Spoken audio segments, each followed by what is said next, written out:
জিলহজের প্রথম 10 দিনের আমল, ইবাদত, নেকামল, ভালো কাজ, এটা আল্লাহর কাছে এত প্রিয়, অন্য কোন সময়ের আমল ইবাদত, অন্য কোন দিনের আমল ইবাদত আল্লাহর কাছে এত প্রিয় না।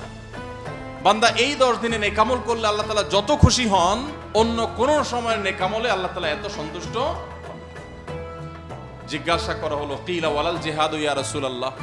সাহাবীরা প্রশ্ন করলেন, হে আল্লাহর রাসূল, অন্য সময় আল্লাহর রাহে যদি কেউ জিহাদে যায়, অন্য সময় যদি জিহাদে রত হয়, তাহলে সেই আমলটার মর্যাদাও কি এই দশকের সাধারণ নেকামলের চাইতে উত্তম না?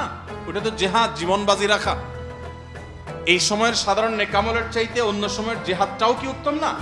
নবী সাল্লাল্লাহু আলাইহি ওয়াসাল্লাম বলেছেন, ওয়ালাল জিহাদু ফি সাবিলিল্লাহ, অন্য সময়ের জিহাদও এই সময়ের সাধারণ নেকামলের চাইতে উত্তম না, ইল্লা, তবে অন্য সময়ের জিহাদ যদি কেউ এই পর্যায়ে করে যে তিনি তার জান মাল সবকিছু নিয়ে জিহাদে গেছেন, কিন্তু কিছু নিয়েই ফিরে আসতে পারেন না, সব আল্লাহর রাহে কোরবানি করে দিয়েছেন, এই লোকের কথা ভিন্ন, তার মর্যাদা সবকিছুর উপরে। তাহলে এই দশকের নেকামল, এই দশকের ইবাদত বন্দেগীর মর্যাদা এত বেশি ভাইরা আমার, যে আল্লাহ রাব্বুল আলামিনের কাছে বছরের অন্য কোন সময়ের কোন আমল, এমনকি জিহাদও, সাধারণ জিহাদও এই দশকের নেকামলের চাইতে বেশি প্রিয় না।